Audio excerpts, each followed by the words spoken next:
Baik teman-teman, pada kesempatan kali ini saya akan membahas satu topik mengenai net buy net sell asing ya. Jadi seringkali kadang-kadang kalau kita lihat berita mengenai net buy atau net sell asing ya, itu seringkali diberitakan oh asing itu borong saham ini gitu ya.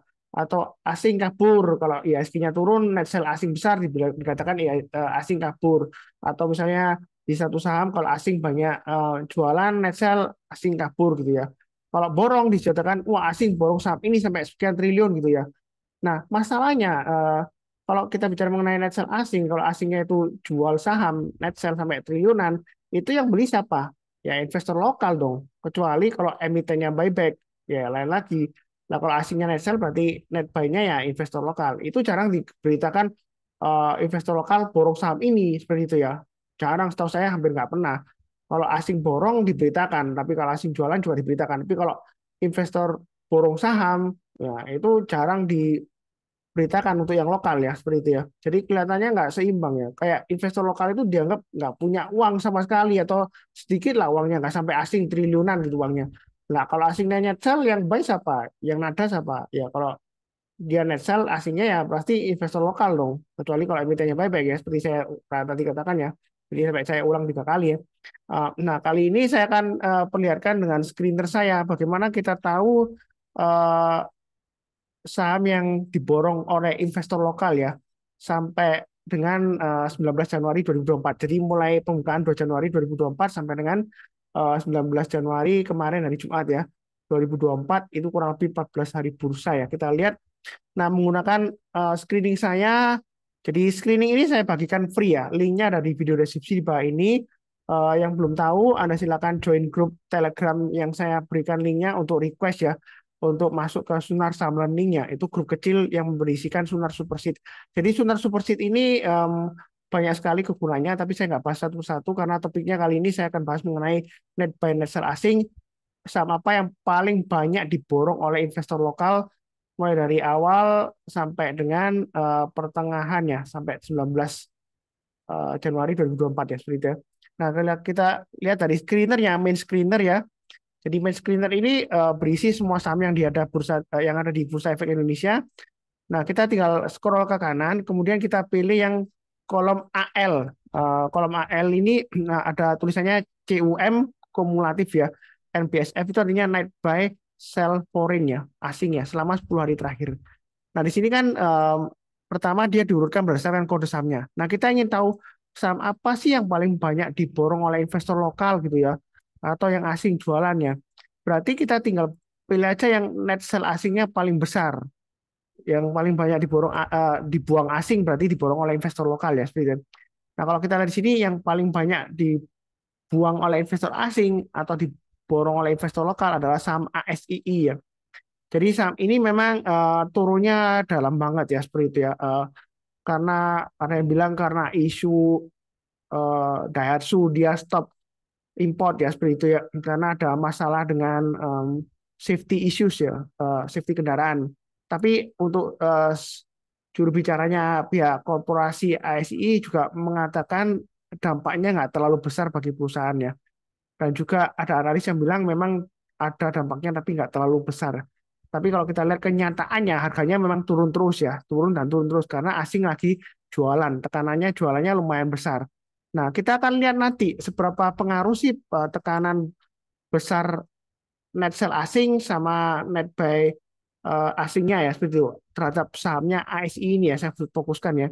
Karena kebetulan saya punya ASI dan sebelumnya saya buat video mengenai all in di saham ASI ya. Jadi sebelumnya kalau saya cerita dulu yang sudah mengikuti saya harusnya sudah tahu, saya memang sudah mulai koleksi ASI saham ini memang saya suka banget karena dia itu lumayan kuat, defensif dan sudah melalui beberapa krisis ya seperti itu ya dan saya sudah jelaskan sebelumnya, saya sharekan untuk chatnya ya,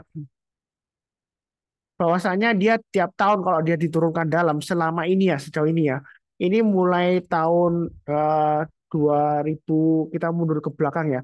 Ini dari garis biru ini kalau kita lihat kalau dia diturunkan ke dalam turun dalam kemudian dia bisa naik. Nah, ini kalau kita lihat mulai tahun 2011 ya, dia berhasil breakout naik ke atas 6.900 kemudian fluktuasi ya. Tapi sejauh ini setelah setiap tahun 6.900 pasti tersentuh ya kalau dia dari bawah pasti kesentuh atau nggak naik di atasnya atau turun lagi, ya paling nggak tersentuh di 6.900 ya. Ini tiap tahun. Nah, pada saat COVID kan juga kita lihat dia turun dalam sampai eh, ini murah banget ya turun dalam waktu itu ya. Tapi ya kalau sudah terjadi sih ngomongnya gampang ya. Oh, apa Sunar tahu gitu saya borong di sini ya. Pada waktu eh, turun semua IHSG-nya drop jatuh ya. Ya orang-orang pada takut ya kan. Kan banyak yang bilang pom-pom cash is the king gitu ya. Padahal kan dia balik lagi ke atas. Ya kalau sudah jadi sih ngomongnya gampang ya, tinggal tunjuk aja. Tapi kan kita nggak akan pernah tahu kejadiannya. Karena waktu itu memang pandemi, seberapa parah kan kita nggak tahu ya, seperti itu ya. Ya yang berani spekulasi buy ya, untungnya besar ya, seperti itu. Langsung jadi kaya raya. Nah, ini dia turun lagi juga setelah COVID, tapi masih belum reda ya. Ini ada gelombang lagi, gelombang Delta atau Omicron, saya nggak tahu ya, 2021-an. Itu dia turun sampai dalam juga, sampai 4.700-an, kemudian dia rebound lagi, dia naik lagi ke 6.900. Jadi dalam 1 tahunan kurang lebih dia bisa balik 6.900. Nah, ini kalau kita lihat kejatuhan ASI ini mulai dari semester pertama ya. Padahal kalau kita lihat di laporan keuangan kuartal ketiga, itu sudah saya bahas sebelumnya, dia labanya naik ya, seperti itu ya. Apakah ini sentimen dari investasi Gojek Tokopedia yang hancur lebur Pak Sunar untuk ASI? Karena ASI ini Pak korporasi sudah mengatakan bahwasanya investasi di Gojek Tokopedia itu adalah untuk strategic investment, bukan untuk cari cuan-cuanan harga berapa belinya terus nanti dia jual gitu ya. Lain. Jadi loss-nya juga memang tercerminkan di laporan keuangannya, tapi kan belum realized, belum direalisasikan karena kan belum dijual. Ya ini masih strong downtrend. Terus terang aja untuk ASI saya kena stop loss 4.50 dan 5.400 ya. Saya mulai buyback tapi saya buybacknya masih belum terlalu banyak karena ini kalau kita lihat terakhir hari Jumat tanggal 19 Januari 2024 itu dia lower low ya seperti itu ya 5350. Ini kemungkinan besar masih bisa turun lagi, masih bisa. Loh, tahu dari mana Pak Sunar? MA20-nya mengarah ke bawah. Harganya masih di bawah MA20-nya. Jadi secara trennya untuk ICI ini memang downtrend. Sebelumnya dia saya sudah sebutkan juga sih, saya memang bottom fishing di bawah karena kalau untuk ASCI ya, kalau yang sudah ngikutin saya sebelumnya, selama dia masih di bawahnya 6.000, itu dia masih lesu di bawah. Jadi kecenderungannya itu dia sideways di bawah atau bahkan bisa downtrend lagi kalau dia breakdown dari 5.400 atau 5.200 itu stop loss maksimumnya. Nah, di sini kalau dia turun lagi di bawah 5.200, memang kalau sudah jadi sih ngomongnya gampang. Pak Sunar, kita beli aja, kumpulnya aja nanti juga naik lagi tuh. Sebelumnya dia turun sampai 5.200 naik lagi. Terus kalau kita mundur lihat ke belakang, ini sebelumnya dia turun sampai 4.700 naik lagi. Mundur ke belakang COVID dia sampai 3.000 lebih ya, 3.200-an lah. Terus dia naik balik ke 6.900 ya. Ini dalam waktu kurang dari 1 tahun ya. Memang sudah ganti tahunnya, tapi ini kalau dihitung dari dropnya di sini ya, ya kurang lebih 1 tahunan dia balik lagi 6.900. Cuma belum bisa balik ke masa kejayaannya dulu. Masa kejayaannya dulu kan bisa sampai 8.000-an ya seperti itu ya. Nah, apakah Mas sudah bisa buy sekarang Pak Sunar? Nah, kita lihat yang jadi masalah sekarang kan harganya turun ya secara nggak langsung kan karena tekanan jual asing ya. Memang kalau secara fundamental dia oke. Apakah karena news itu Pak Sunar? Karena berita itu Daihatsu itu safety issue-nya kan karena sudah dijelaskan juga analis report itu beberapa yang bikin analisa impact-nya bakalan nggak terlalu besar untuk Astra ya seperti itu. Ada yang bilang, oh mas mobil listrik Pak Sunar, itu kan dari China mau masuk itu mobil listrik. Itu di analis report yang saya bahas juga sebelumnya di video, mengatakan untuk dampaknya sih nggak terlalu besar ya untuk Astra, ya untuk kendaraan listrik. Ya. Di sana sudah dijelaskan di analisa yang sudah saya bahas sebelumnya, itu dari analisa-analis ya. Nah, pihak Astra pun dia nggak terlalu buru-buru untuk menerbitkan untuk yang listrik yang harga murah seperti itu ya. Astra pun kalau mau bisa mendatangkan atau mau produksi sendiri ya harusnya nggak masalah seperti itu ya. Nah, kita balik lagi ke topik utama ya mengenai asing. Nah, ini saya bikinkan statistiknya ya.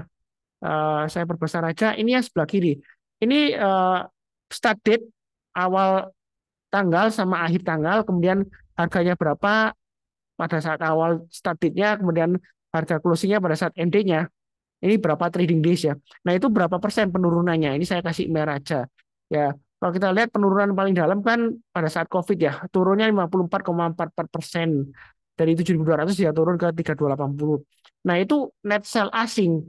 Asing jualan itu netnya sampai 208 miliar. Ya.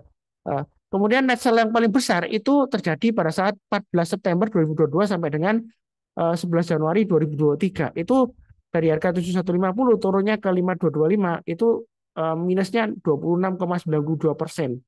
Asingnya itu net sell-nya 5,2 triliun.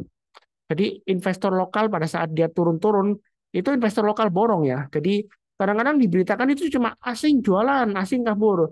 Nah yang beli siapa? Investor lokal itu borong. Kecuali kalau emitennya buyback. Setahu saya nggak ada buyback ya waktu itu. Seingat saya sih nggak ada. Tapi kalau saya keliru turun dikoreksi ya. Seperti itu ya. Mungkin aja saya keliru. Mungkin aja ada buyback ya seperti itu ya. Nah anyway itu kan investor lokal. Kalau nggak ya emitennya buyback ya seperti itu ya. Tapi jarang diberitakan setahu saya kalau investor lokal borong. Ini contohnya lagi. 1 triliun dia turun 21,61% itu dari 5 Juni 2023 sampai dengan 19 Januari 2024 ya sampai dengan hari Jumat kemarin itu ya. Nah saat saya bahas ini kan 20 Januari 2024 ya hari Sabtu ya.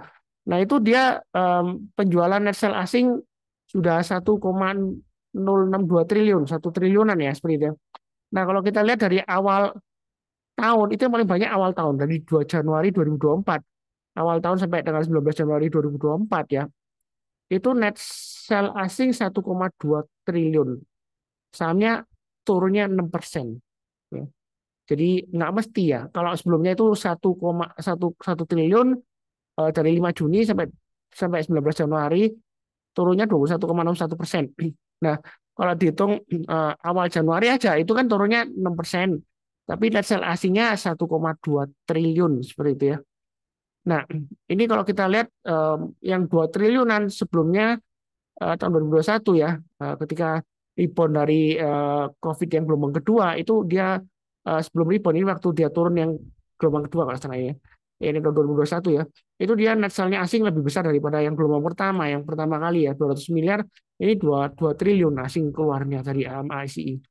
Nah, terus kemudian kita lihat waktu reboundnya, ini waktu reboundnya berapa hari. Ini kenaikannya Bagger waktu dia turun dari 3280 naik sampai 677,5 itu butuh waktu 192 hari.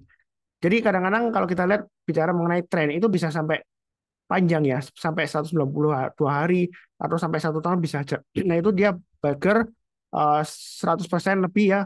Itu asing masih net sell kalau dihitung dari awal 24 Maret sampai 13 Januari. Jadi nggak mesti kalau misalnya saham itu naik tinggi, asingnya borong. Enggak ya, seperti itu ya. Ini buktinya lokal yang borong, dia naik. Baker lagi ya.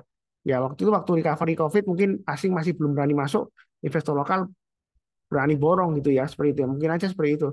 Nah, kemudian yang sebelumnya, ini waktu rebound 23% tanggal 11 Januari 2023 sampai 31 Mei 2023 naiknya 23,44%.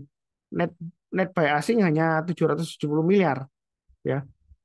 Nah, kalau kita lihat mundur ke belakang ini asing kalau beli ya memang ada kecenderungan naik, tapi nggak pasti kan. Buktinya yang naik 100% asingnya malah jualan. Jadi nggak ada yang pasti ya seperti itu ya. Ya mungkin bisa ditarik kesimpulan kalau asing banyak yang jual, sahamnya turun bisa. Memang benar seperti itu nggak salah. Tapi nggak pasti seperti itu ya. Jangan dipastikan.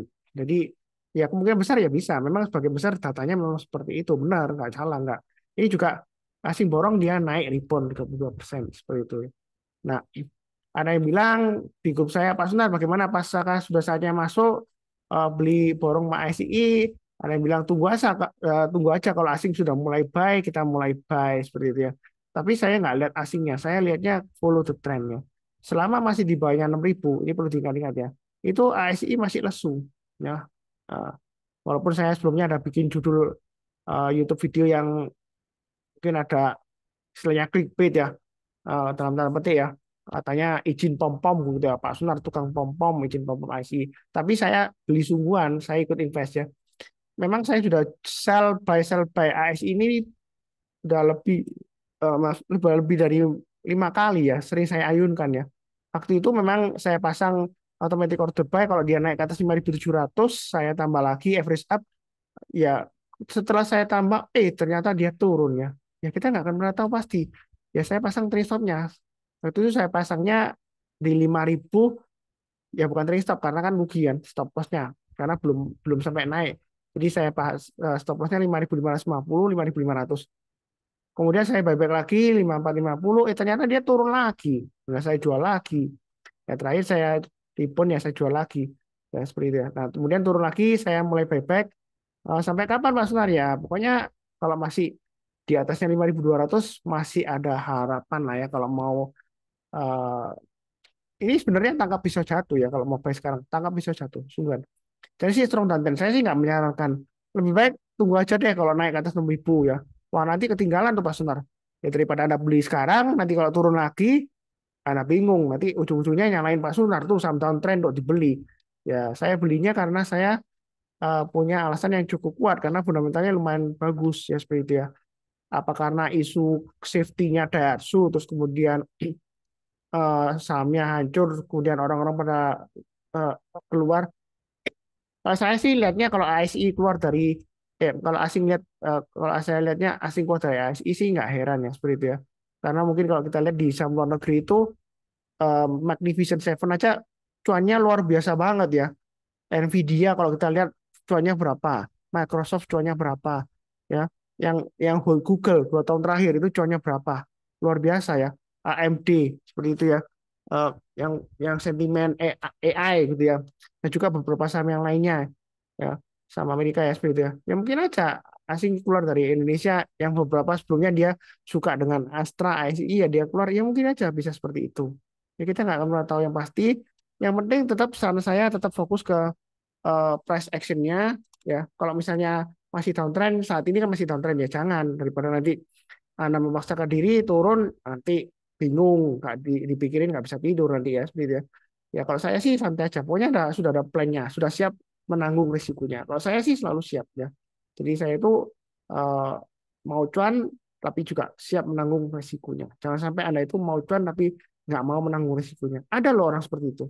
Karena buktinya ada yang beberapa kalau lagi naik-naik mereka nggak chat ke saya, diem-diem aja. Tapi begitu lagi turun longsor, dia langsung konsultasi, langsung chat nih, gini.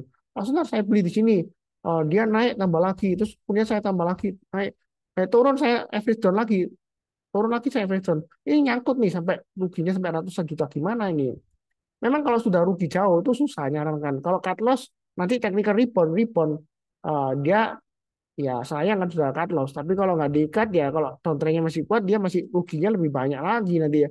Tapi memang kan karena kesalahan dari awal. Makanya jangan biarkan loss Anda itu terlalu jauh ya. Ya itu kurang lebih seperti itu saran saya. Cukup ya. Sekian di akhir video saya doakan semuanya selalu sehat, damai dan sejahtera selalu. Amin. Terima kasih banyak. Tetap semangat.